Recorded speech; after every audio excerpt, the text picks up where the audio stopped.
Okay, hello everyone. Welcome back once again. I am Nicodemus Kane. We are here. What is January the 24th of 2022? Sorry, I had a bag beside me that was falling over. Okay, today's Monday, January the 24th, 2022. It is definitely a Monday because I don't feel like doing anything. I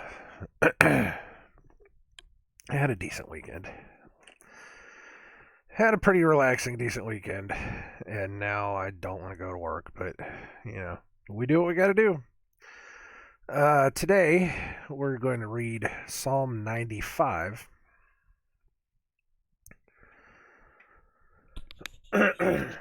Sorry, I had to clear my throat. It's a little chaotic this morning. Not only do I not want to wake up, I did my exercises and kind of got a little bit more out of breath than I thought I was, so I'm a little I'm still trying to catch up to myself. But let's go ahead and get started on this. I don't really have anything to say really. Other than reading this, see if it can lead us to something. See if we can find something to talk about. So, Psalm 95. O come, let us sing unto the Lord. Let us make a joyful noise to the rock of our salvation. Let us come before his presence with thanksgiving, and make a joyful noise unto him with psalms. For the Lord is a great God, and a great King above all gods. In his hand are the deep places of the earth. The strength of the hills is his also. The sea is his, and he made it. And his hands formed the dry land. O come, let us worship and bow down. Let us kneel before the Lord our Maker. For he is our God, and we are the people of his pasture, and the sheep of his hand. Today, if ye will hear his voice, harden not your hearts, as in the provocation, and as in the day of temptation in the wilderness. When your fathers tempted me, proved me, and saw my work. 40 years long was I grieved with this generation, and said, It is a people that do err in their hearts, and they have not known my ways. Unto whom I swear my wrath. Hold on. Let me go back and try that one again. Verse 11. Unto whom I swear in my wrath that they should not enter into my rest. That was it. That was a little bit shorter than I thought it was. It looks longer than it is, but okay. Before we go back through it, we're going to take a short 30-second dead air space. I'll be right back.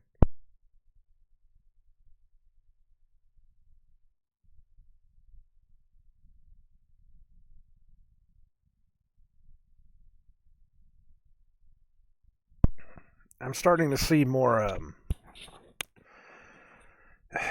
cracks and pops, and I don't know if that's actually coming over the microphone, but I can see that it's picking up something whenever I put it on mute, and I'm starting to think that we're developing a short in the wires of these headphones. If it's getting too bad, I might have to get a new headphone or something. We saw where were we? I think it was an Ollie's 2 weeks ago, and I saw a microphone, and I thought maybe I should just buy a microphone. I don't know, because I'm still using this headset. I've had this headset for, oh man, how long have I been doing this now? 5-6 years. That's how long I've had this headset. It's like every YouTube. So yeah, about 6 years. So it's about that time. As much abuse as I've put this headset through, it's about time that they start falling apart. I'll look into it. I'll see if we can get a new headset, maybe sound a little better or something. I don't know. We got these on clearance, so we bought two of them, one for me and one for Angie. So they're old. They've been through it. All right, let's go back through this. I probably won't stop that much, but there were some interesting things. O come, let us sing unto the Lord. Let us make a joyful noise to the rock of our salvation. Father is our rock. He is our rock and he is our defense. Was that the last psalm that we... I'm looking through the one before. It's either that one or it was one before that too. It was one of the ones that said, "For the Lord is our rock and our defense." Anyways, it's in there. I know it's in there because I remember reading it. Let us come before his presence with thanksgiving and make a joyful noise unto him with psalms, which is one of the reasons why I said I wanted to read the Psalms. Not only was it because there is wisdom and understanding in it, but they sing praises to the Lord constantly. For the Lord is a great God and a great King above all gods. In his hand are the deep places of the earth. The strength of the hills is his also. The sea is his, and he made it, and his hands formed the dry land. O come, let us worship and bow down. Let us kneel before the Lord our Maker. For he is our God, and we are the people of his pasture, and the sheep of his hand, as if he were a shepherd. Today, if ye will hear his voice, harden not your hearts, as in the provocation, and as in the day of temptation in the wilderness. And this is they have a colon here, as if to show that, this is his voice you will be hearing. This one actually does that, and some of the other psalms don't do that, where it stops and says, "This is what the Lord said here." This one actually does, though, so that we know that this is not the person that was talking. This is God talking. This is God talking to the people in the day of temptation in the wilderness. When your fathers tempted me, proved me, and saw my work, 40 years long was I grieved with this generation, and said, "It is a people that do err in their hearts, and they have not known my ways." Now, of course, he pulled the Israelites out of Egypt, and they didn't know the ways of God. They knew all the ways of Egypt, all the rules, all the laws, all the customs, all of the terrible crap that Egypt had as rules and regulations. That's why God wrote the new law, so that they could come out of what they had known. That was why he had to stop them and say, "You have to follow this." That's not only that. Some people also think that is why he forced them to walk 40 years out in the wilderness, so that he could let the older generation live out their lives, so that he could teach the newer generation up in his law. Because, old people are kind of set in their ways. You can teach an old dog new tricks. I am proof of that, 100%. But some of them, it's like this said, is harden not your hearts, as in the provocation, as in the day of temptation. They had their hearts hardened. You go back and read about the Exodus, and they were probably those ones that were saying, "What are we going to do for food? What are we going to do for water? Why don't we just go back? Yeah, it was probably those that were, they just didn't want to, they didn't want to make the trek. They saw all the miracles and they saw everything that God had done for them, and they still wanted more. They could not believe that he could do any more for them than what he had already done. It just, they couldn't get past the point that, if you just hold on a little bit longer, you're going to see the promised land. You know, it's not only, it wasn't even just that. It was, I'm going to bring you, I'm going to bring you to the promised land. And yeah, there's going to be giants. There's going to be giants, and there's going to be, massive armies that you're going to have to go kill. And some of the people that were with them said, "Let's go do it. Let's go get it done." You know, while others were scared out of their minds and didn't want to do it. So he said, "All right, fine. I'm going to raise up another generation behind you. I'm going to let you spend 40 years in the wilderness to raise up children, to raise up an army that will fight for me, that will grow up understanding the law, understanding, my concepts, that will not be hardened in their hearts, so that they will fight for you, that they will be able to stand against the giants, stand against the armies that are out there in your land that you're supposed to inherit." That's why they did it. That was part of the whole point. I think a lot of people kind of miss that. They don't really understand that concept whenever it comes around. Is he did it for a reason. It's the people were just too hardened in their hearts. So he said, "All right, fine. You guys can sit this out for 40 years. I'm building an army."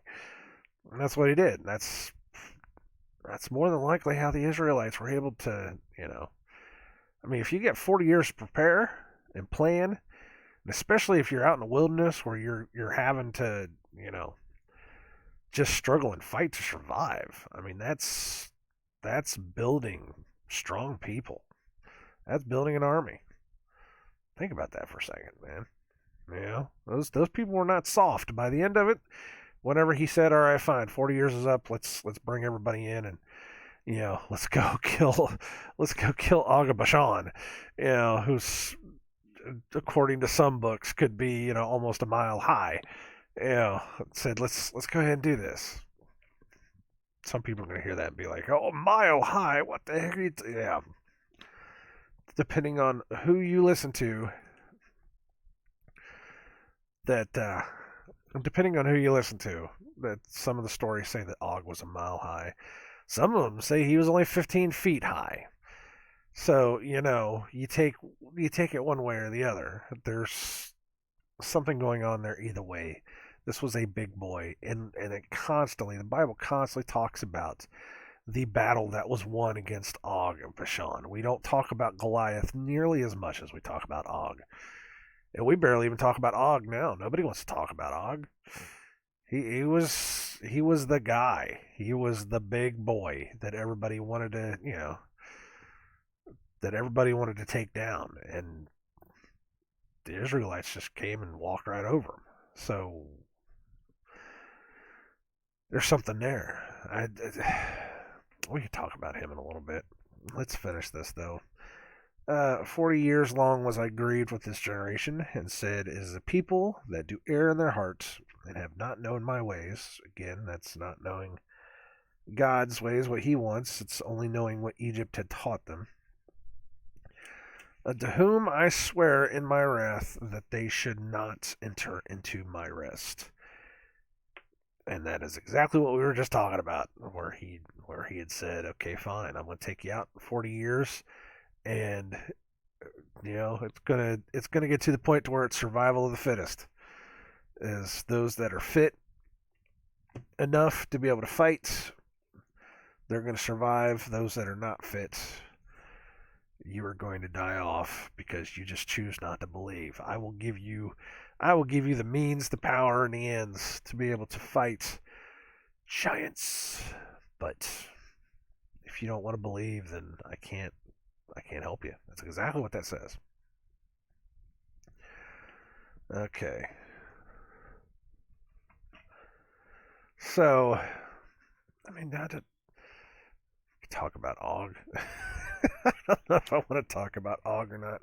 I wanted to check my book bag here because I pulled my book bag out of a tote that I had it in.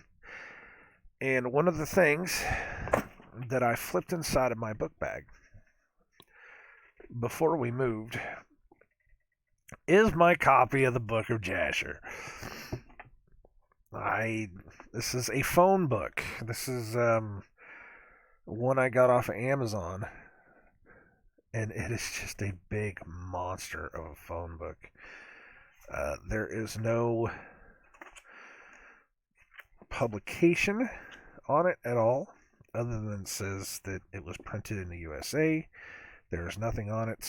Oh, here we go. Just made in the USA in Lexington in 2019. But there is no. It's like nobody printed it. nobody printed it. Nobody did anything to it. It's just like it's the Book of Jasher by Jasher. But it's like big super print. It's like oversized print. Well, not really oversized print so much as it just seems like a way bigger book than it should be. And but it is a phone book. It is an absolute phone book. I think they probably could have saved a lot of paper if they just would have condensed this down. But this is my monster Jasher, and I was surprised I found it. I was like, oh, I didn't even realize it was in there. So, of course, hold on.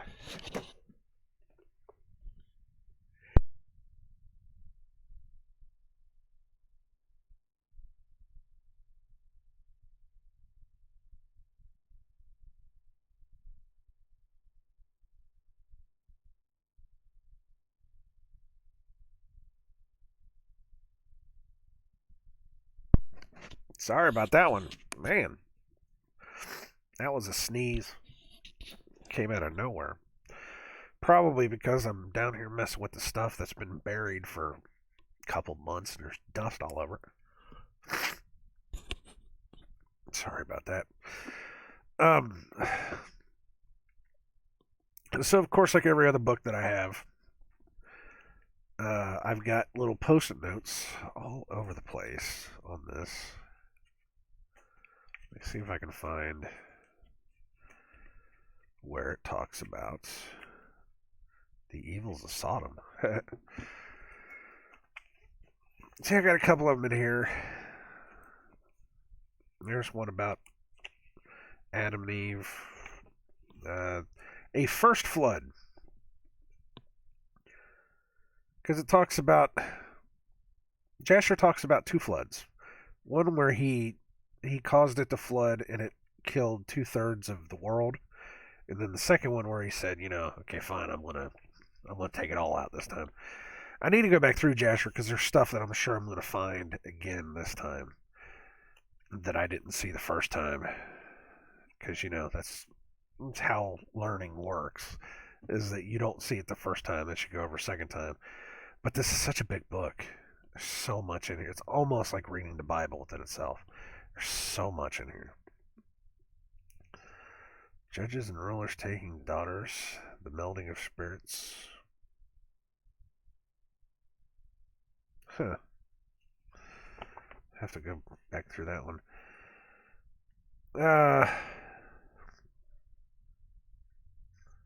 This is talking about, who is Terah? What is this? Chapter 9, Book of Jasher. And Terah had 12 gods of large size, made of wood and stone after the 12 months of the year.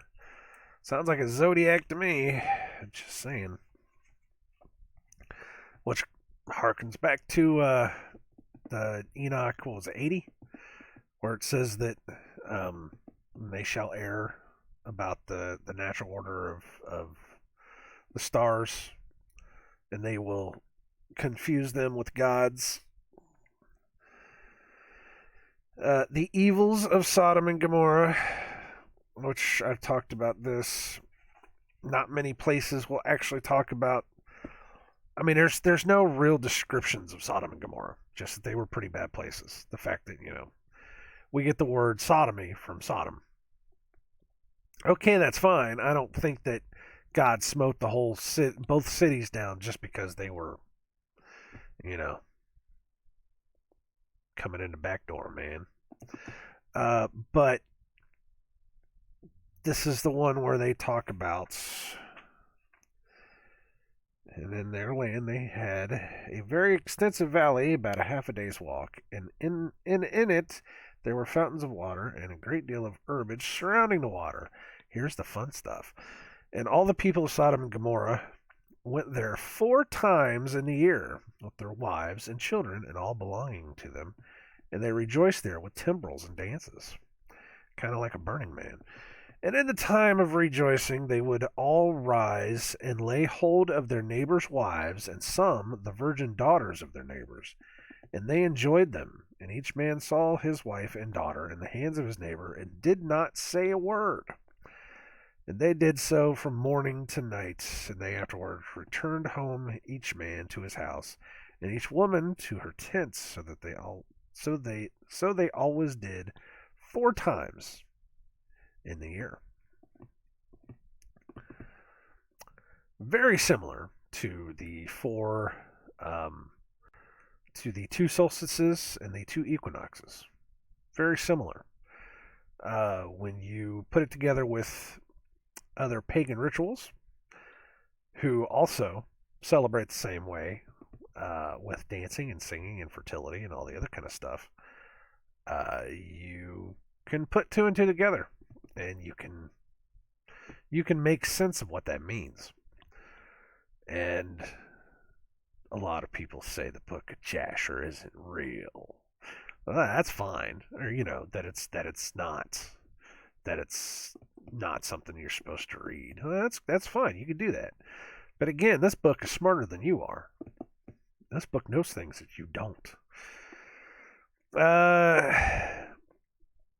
Also, when a stranger came into their cities. By the way, this is chapter 18, Jasher, chapter 18. I didn't know if I said that. It's the very beginning, though. This is verse 16.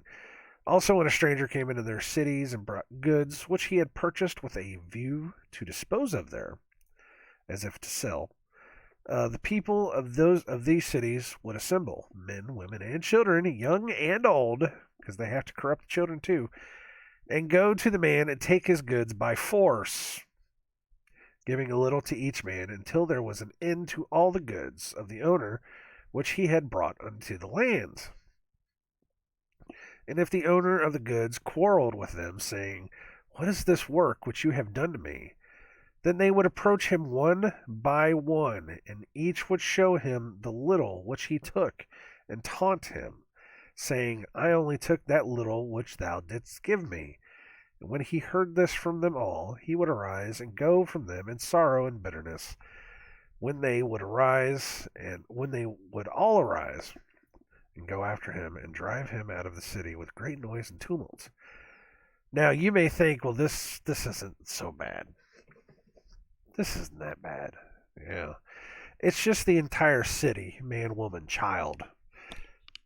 Man, woman, and child. Just taking the guy's stuff. That's not so bad. It's not so bad until you understand that the city was okay with this. This was so okay to the point that this must have been a law. This had to have been a law. Because if this was a bad thing, these people wouldn't be doing it. But this is the whole city. And this was every time a merchant would come in trying to sell his stuff. the whole city would come out.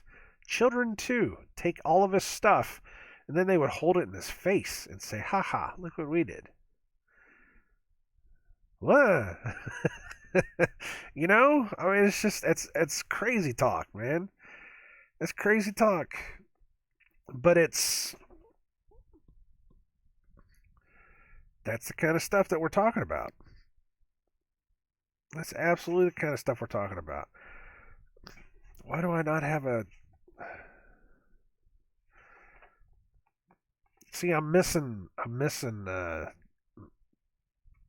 little sticky notes, because it's like the next. I'm looking for the next sticky note, and I can't find it, and it's right on the next page. I just flip the page.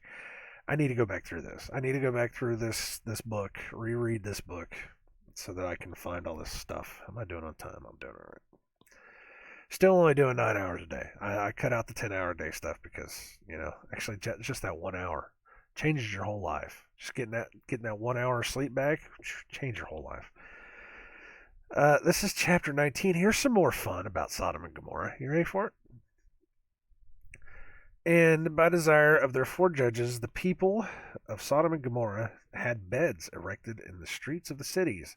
You missed that one, didn't you? And by desire of their four judges. These people had four judges that ruled over them. And by desire of the four judges, by the desire of the people that ruled over them, the people of Sodom and Gomorrah. Just let that sink in for a second. Had beds erected in the streets of the cities. And if a man came to these places, they laid hold of him and brought him to one of their beds, and by force made him to lie in them. Now, are these stories true? I don't know. I'm not going to say they're true or not. I'm not going to say if this book knows that much. This book knows stuff. I'm just saying, but I don't know if this book knows that much. I've heard these stories outside of this. Maybe the people that I heard the stories from were, they either read the book or had somebody else read it to it, which in that case means that there's other people that have read this book, because I've heard this story before.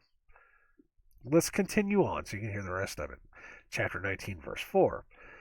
And as he lay down, 3 men would stand at his head and 3 at his feet, and measure him by length of the bed. And if the man was less than the bed, these 6 men would stretch him at each end. And when he cried out to them, they would not answer him. And if he was longer than the bed, they would draw together the 2 sides of the bed at each end, until the man had reached the gates of death. And if he continued to cry out to them, they would answer him, saying, Thus shall it be done to a man that cometh into our land. Now, I've heard this differently, but this is if you ever go into like a medieval times, or any of the supposed medieval torture, devices. If you've ever seen any of those, you've seen one of these. It's a rack. It's what it is. Now, is this talking about Iraq? I don't know. I don't know if it's talking about Iraq or not. Not the country, Iraq, where you got stretched on a bed. But this is what this is. He lays down, and then 3 guys on top, 3 guys on bottom. If he's not as long as the bed is, they stretch him until he. This is a random guy. This is a random guy. If a man came to these places and they laid hold of him and brought him to one of their beds by force, and this is a random guy. Now, the stories I heard were that if he was longer than the bed, they would chop off those pieces where he was sticking over. They would chop off the pieces. And I probably have even said that in reference to Jasher, but of course Jasher doesn't say that. That's why we read these things. Go back through them. But that's what you're dealing with. with Sodom and Gomorrah. I wasn't going to talk about Sodom and Gomorrah today, but this is where this kind of led to. I just happened to have my book of Jasher. We were going to try to find about Og, and I'm still going to find about Og, but this was one of the things that kind of hit. And it's just nuts, man. That's nutty kind of stuff. That was by the desire of the four judges. That's a law that you have to be so tall to ride this ride, pretty much. But you have to be so tall to be able to ride this ride. And if you're too tall, we cut you down. If you're too short, you know, we'll stretch it.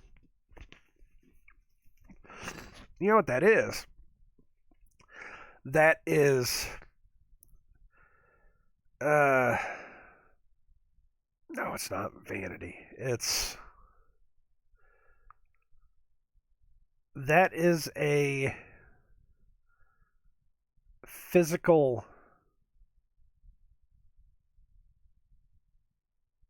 what's the word I'm looking for here? Requirement. There you go. You have to be X tall in order to exist. You have to look a certain way. You have to follow a certain rule in order to live in this city.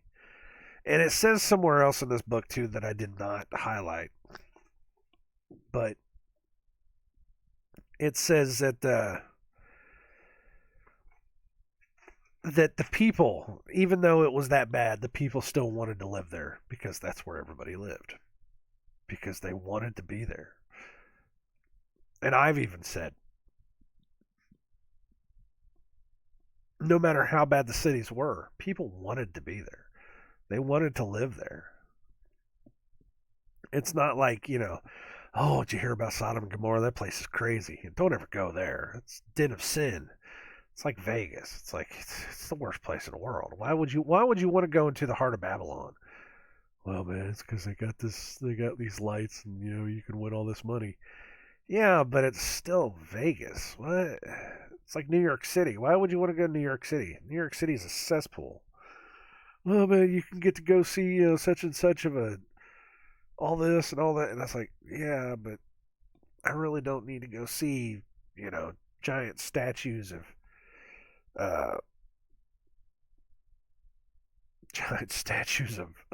Apollo.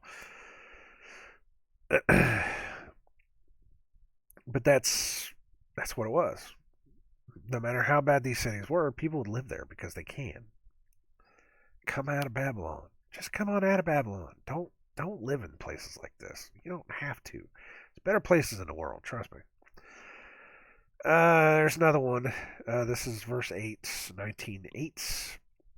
And when a poor man came to their land, they would give him silver and gold and cause a proclamation in the whole city not to give him a morsel of bread to eat. If the stranger should remain there some days and die from hunger, not having been able to obtain a morsel of bread, then at his death all the people of the city would come and take their silver and gold which they had given to him.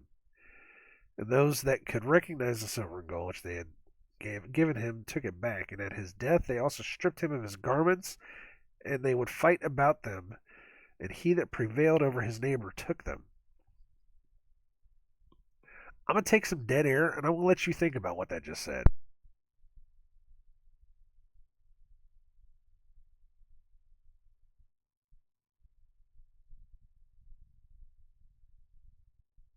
I'm going through some tissues today. This is like number 4 already.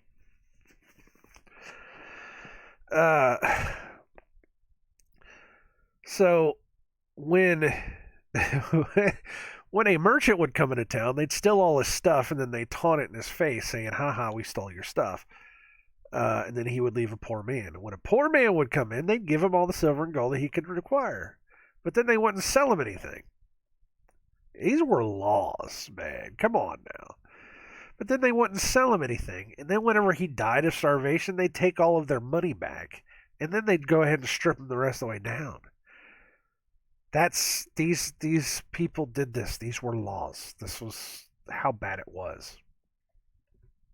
More than likely, these laws were probably part of part of the book of laws that got erased because, the people of this world don't want you to know just how bad the world really was. But this is how it is, or how it was. I got another one here too. This one's not nearly as much. It's about some guy named Eliezer.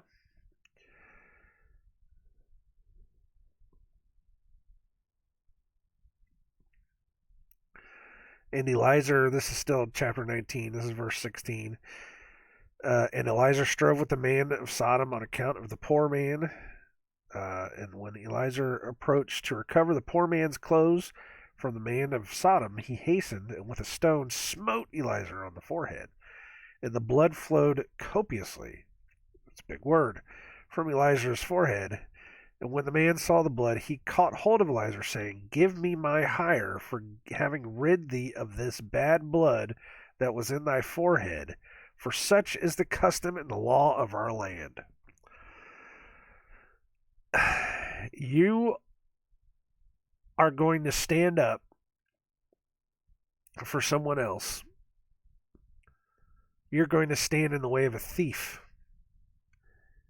And if I hit you, and if you bleed because I hit you, you owe me money because I relieved you of the bad blood in your system. And it's part of the customs of our people. That's the law of our land, the law in our land. So go back a little bit here. Let's make some connections to modern day, where a person decides that they want to rob a convenience store. And they try to rob a convenience store. And as they're trying to rob a convenience store, they get beat up or hurt or something by someone that's in the store. Maybe even shot, not killed, but shot. Or, maybe one of the patrons takes it upon themselves to grab a stick or a pole or something and, knock this guy out. This guy turns around and sues the person that hit him and wins the case. The man that hit the robber has to pay the robber money because he could have been defending himself too. I've heard that as well. Is that somebody that's simply defending themselves loses a case against the guy that instigated it because rules, because reasons. I don't know. But that's what you're kind of dealing with there.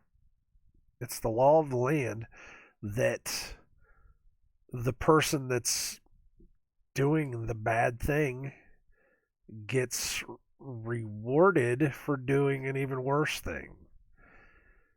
That's what that sounds like to me. I'm trying to take these clothes off of this poor person, and this guy is keeping me from it. So I'm going to smack this guy in the face with a rock, and now he has to pay me for helping him take some of the blood out of his system. It's crazy stuff, man, and we're going right back to this. It's like we're reverting back to the days of Noah, but you have to remember, to revert back to the days of Noah, you have to go back through Sodom and Gomorrah. I know I've said that somewhere along the line. Anyways,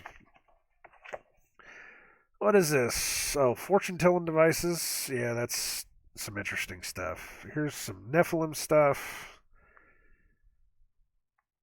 I mean, you don't even get into the Nephilim stuff until like chapter 36.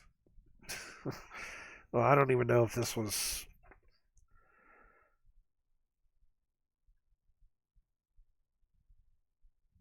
What was this talking about? From the middle down with the shape of the children of men. Oh, this is whenever they went out and this guy went out and he saw this island full of all these weird beasts. Yeah, don't worry about that later. The sun and its circuits. It's amazing how many times the Bible and all the extra biblical stuff talk about the sun and its circuits. The Egyptians using children as mortar. Chapter 69. This is way back in the back of the book. This tells you how much stuff it talks about before it even gets to Egypt. But chapter 69, don't laugh. And when Pharaoh, king of Egypt, saw that the council of which Balaam, like Balaam, this Baal is another word for Satan. And then you know, when somebody says Balaam or, Beelzebub, that's what they're talking about. Had advised respecting the children of Israel did not succeed. I know that sounds weird the way that they wrote it. But that still they were fruitful, multiplied, and increased through the land of Egypt, which means, when they saw that the people of Israel were getting to be too much, they went ahead and made the rule that, the firstborn should die. Then Pharaoh commanded in those days that a proclamation should be issued throughout Egypt to the children of Israel, saying, "No man shall diminish anything of his daily labor," which means you shall work as much as possible. And the man who shall be found deficient in his labor, which he performs daily, whether in mortar or in bricks, then his youngest son shall be put in their place. Which means if you can't do your work, then your kids are going to do it for you. Child labor. And the labor of Egypt strengthened upon the children of Israel in those days. Child labor. And behold, if one brick was deficient in any man's daily labor, the Egyptians took his youngest boy by force from his mother and put him into the building in place of the brick which his father had left wanting.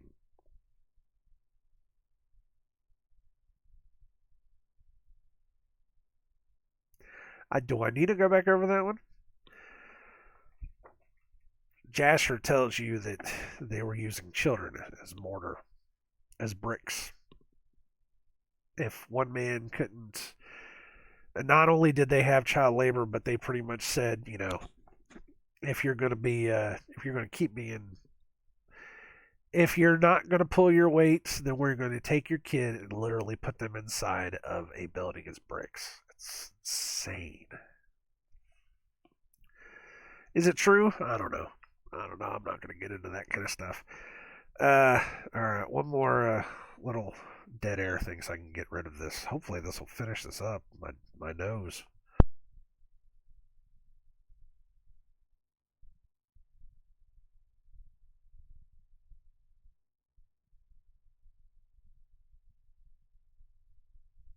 It's going to be one of those days. All right. So here we are, way back here in the back. This is the last note that I have in this book for now, because I need to go back through this. It's been so long since I've read it. Was it been like 4 years? 4 years maybe, give or take. But whenever I made all these marks, I wasn't knowing. I didn't know half of what I was looking for. I just kind of saw it and I was like, ooh. So anyways, this is way back chapter 85.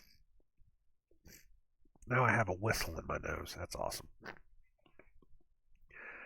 Way back in chapter 85, and the children of Israel turned, and this is verse 21. And the children of Israel turned and went up by the way of Bashan to the land of Og. This is finally what we're getting to. King of Bashan. And Og, the king of Bashan, went out to meet the Israelites in battle. And he had with him many valiant men, and a very strong force from the people of the Amorites. And Og, king of Bashan, was a very powerful man, but Neron, his son, was exceedingly powerful, even stronger than he was. So this Neron, was stronger than Og, but Og was bigger. And Og said in his heart, "Below now the whole camp of Israel takes up a space of 3 parsa, Now I will smite them at once without sword or spear. Now, of course, everybody wants to talk about translation problems. Now, a parsa, from what I found, could be anywhere between, 100 feet to 4 kilometers. That's a parsa, one parsa. So, if, what did he say? The camp of Israel takes the space of 3 parsa. Now, if a parsa was 100 feet, then the camp of Israel only took 300 feet. It's possible, but you're talking about, by this point, Israel, the camp of Israel was, millions, hundreds of thousands, millions of people. So 300 feet? I don't think that's not even a quarter of a mile. I don't know. Maybe, maybe not. The other place I saw it, though, said that it was 4 kilometers. 4 kilometers, that's 3 parsa, that's 12 kilometers. That's 7.45 miles across. That's a lot of people. 7 miles. Possible? Maybe. I'm not going to say. These are big numbers, though. These are big, huge numbers. Somebody I read said that the closest approximation to it would probably be something more like half a mile to a mile across. Like there's that many people. It's going to be half a mile to a mile. So, give or take, I'm not going to say that this was as big as it is, but this is the kind of stuff that helps you understand just how big of a guy Og was, and the fact that you can't find a decent measurement to be able to know just how big these guys were, because everybody wants to confabulate the numbers, and it's hard to tell. It's interesting, though. There is a I don't remember where it was, but they said that it's the finger of Og, and it's like, I know it looks like it was carved, but if it's a carved finger of Og, I think it was in like China or something, Russia or something. I don't remember where they said it was, but this thing is like 6-7 feet long. It looks carved, so it's probably not real. But the fact of the matter is, these people, the tales of Og, of this guy being so big that they carved this 9-foot long finger, and they called it the finger of Og. This is a big boy. This wasn't some 15-foot, loser. This guy was at least as big as a cedar. Cedar gets to 140 feet. So think about that for a second. And Og went up to Mount Jahaz and took therefrom one large stone, the length of which was 3 parsa, which could be anywhere from 300 feet to 7 miles to 1 mile. And he placed it on his head, and resolved to throw it upon the camp of the children of Israel, to smite all the Israelites with a stone. And the angel of the Lord came and pierced the stone upon the head of Og, and the stone fell upon the neck of Og, that Og fell to the earth on account of the weight of the stone upon his neck. Now there are tales that say that it was an angel of God that came down and struck the stone to where it fell down. He struck the stone where it made a hole in the center of the stone, and it fell down upon his shoulders with his head sticking up through the hole in the stone. And then what they did was they made his teeth grow. I know this is the weirdest story I've ever heard, but this was a tale that somewhere else. It was a fairy tale, a Jewish fairy tale, where they made his teeth grow, and his teeth grew into the rock, and it held it in place. I don't know, man. I don't know how crazy this stuff is, but it's another one of those things that you just put all this stuff together, and it just makes this tale of this craziness. And not only that, but we're talking about Og, who they say supposedly you know, rode a unicorn that was tied to the side of the ark. And this is a rhinoceros. This is not a horse. But he rode a unicorn tied to the side of the ark. Or in some instances, it actually says that he rode on top of the ark uh, and survived the flood because he was one of the last giants. It's their way of saying how he made it through the flood so that we could have big tall giants on the other side. I don't know what is real and what's not real. I know that he was big and big enough that they make all these stories about him. At that time, the Lord said to the children of Israel, "Be not afraid of him, for I have given him and all his people and all his land into your hand. You shall do to him as you did to Sihon." And Moses went down to him with a small number of the children of Israel. And Moses smote Og with a stick at the ankles of his feet and slew him. The children of Israel afterward pursued the children of Og and all of his people, and they beat and destroyed them till there was no remnant left of them. Now, there is a story of Moses where when he beat him down with his staff.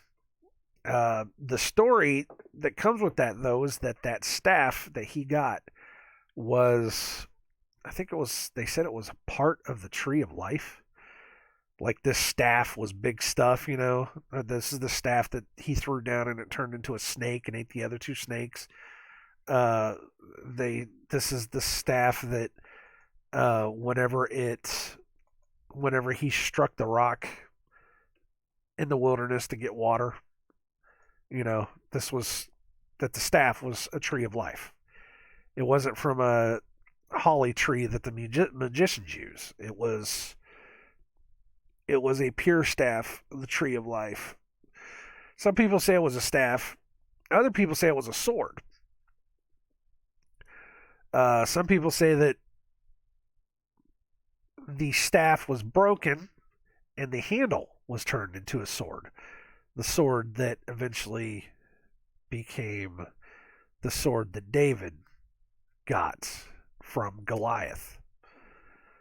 Of course, then again, there's other stories that say that the sword that Moses had was captured whenever the Israelites were taken to Babylon, and that sword passed to Goliath, and that whenever David took that sword back, that was him literally taking back, this birthright, this thing that was supposed to be the Israelites.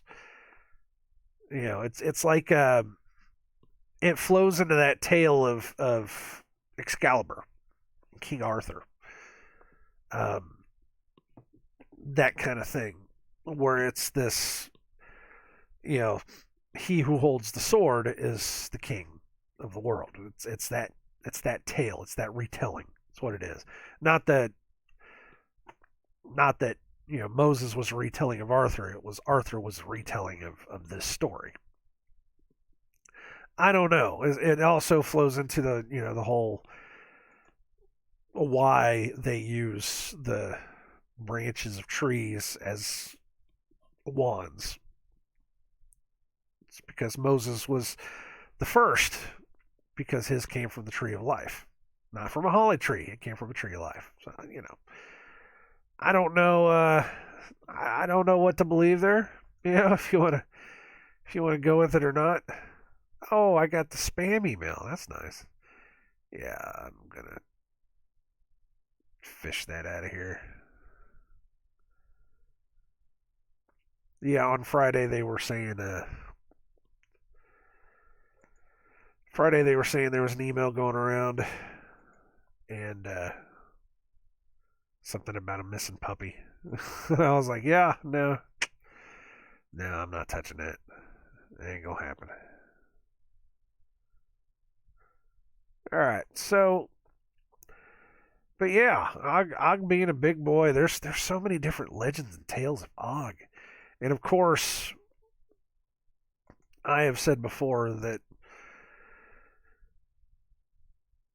when you hear these stories, these old ancient stories, and you put them together with modern tales, I've talked about Gilgamesh and the felling trees with one swing, and the great bull, the great ox that he had to fight. And you tell that story for however many hundreds, thousands of years, it becomes Paul Bunyan and Babe the Blue Ox. Uh, you talk about the giant trees, and giants that hoard gold, and you talk about I've even talked about how the giant trees that people see out in the world may not even be giant trees. They may be just the plants stalks, because trees have rings, but what we're seeing, like a devil's tower and stuff like that, those are hexagonal shapes. It's plants that have those hexagonal shapes, not trees. So you talk about beanstalks, like Jack and the Beanstalk, giant beanstalks that would grow up into the clouds, where the angels came from, where the fallen angels came from, where you got up there and you found giants that were hoarding geese that laid golden eggs. They were giants that were hoarding gold.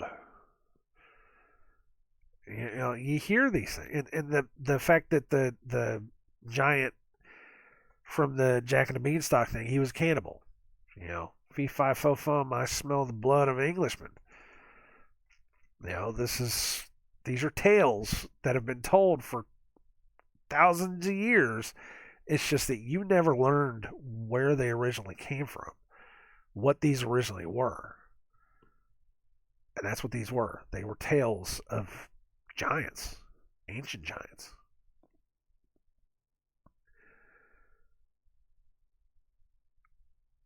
What's another one I was trying to think of?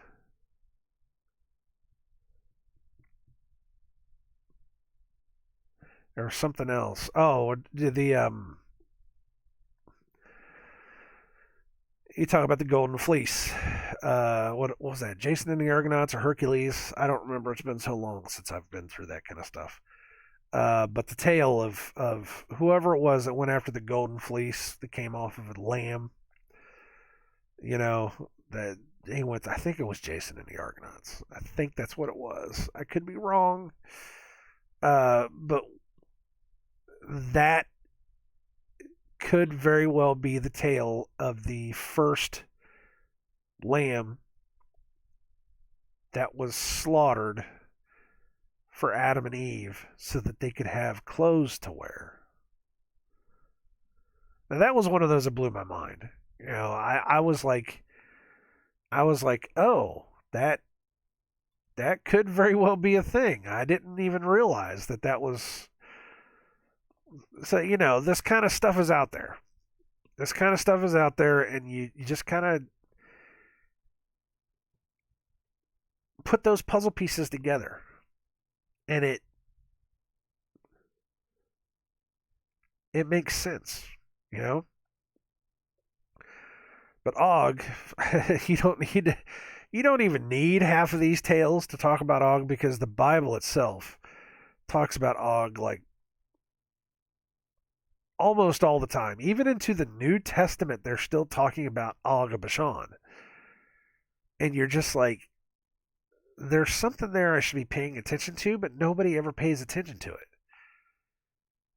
Like this dude was legit, but nobody really like looks into it. Well, it's like most everything in the Bible. It's like, you just skim right over it. So most people will read Genesis 6 and say, in those days, and giants were on the earth in those days, and after that, whatever, yada, yada, yada. Let's talk about, I just want to get to the good part where Christ says, I'm saved and I can sin all I want. But I don't want that.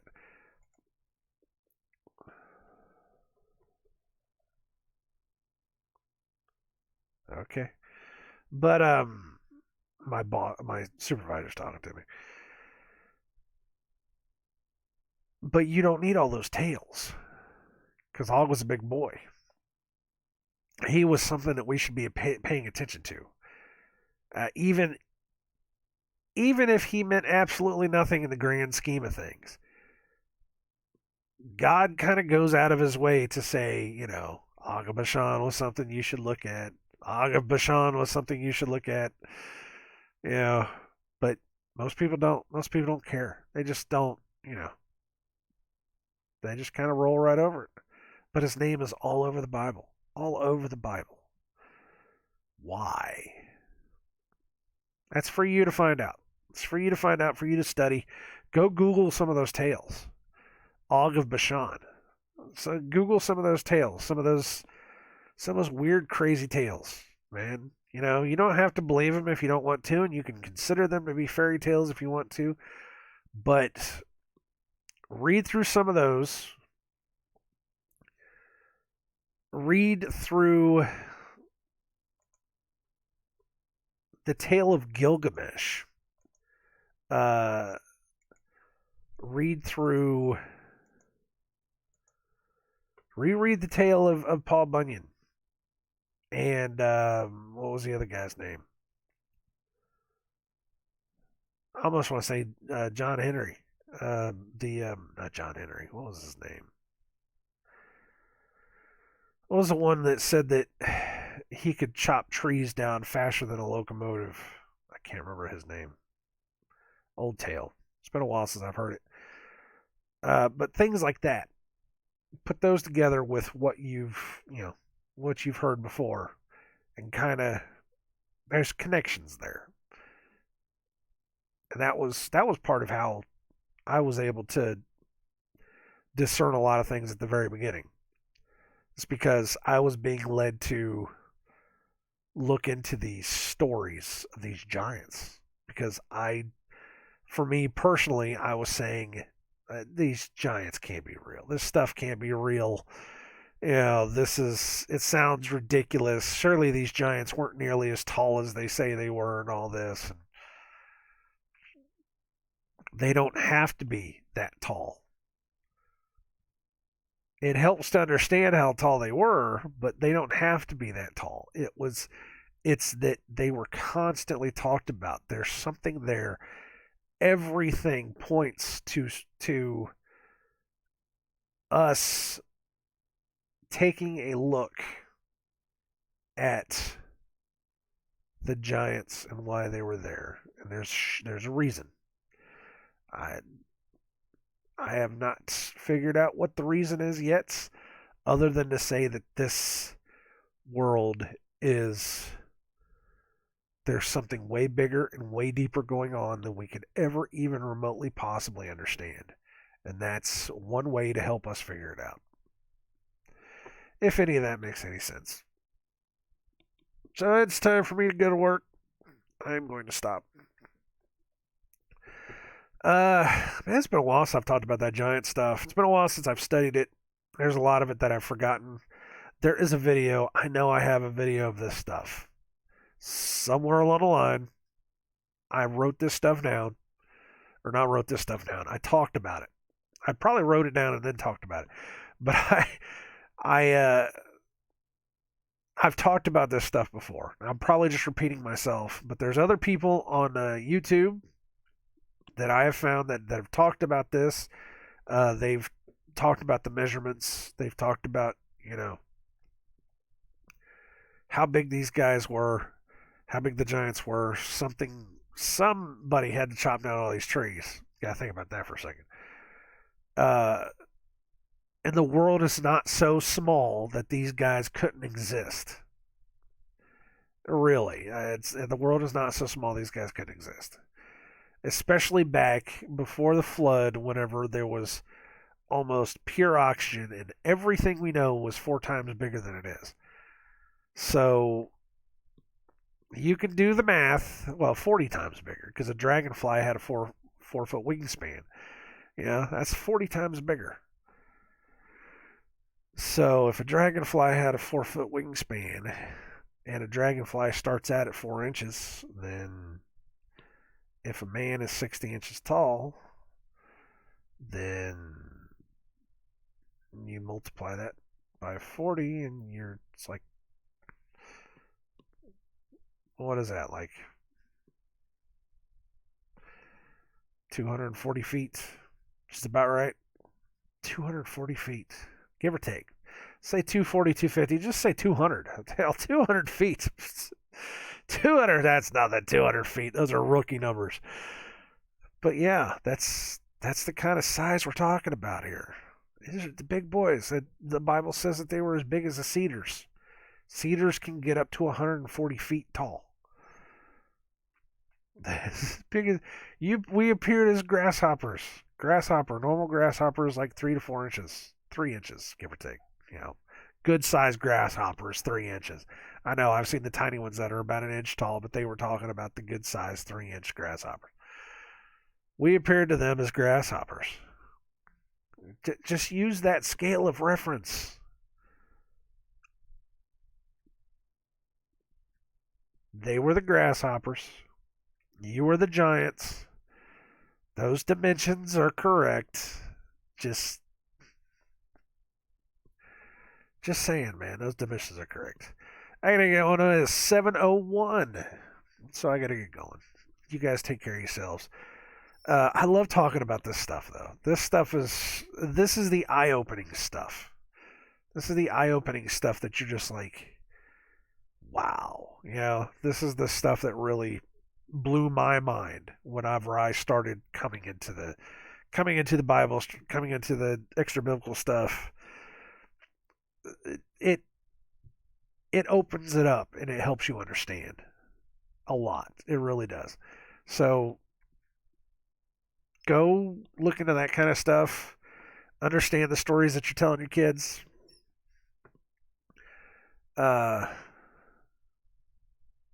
Dig into it. Don't be afraid to dig into it.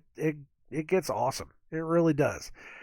It really truly does get awesome. Don't let it stray you into reading like the Book of Satan or anything like that. Don't do that kind of stuff. But we can read the fairy tales of the giants to get understanding of what is going on. You can live on the Word of God alone. Yes. But the Bible, the Word of God, points us to other places that help strengthen our faith. And I think that's a part of it. All right, I got to go. I shall talk to you guys later. Love you all. God bless. Take care. Stay safe. And I shall see you whenever. Later.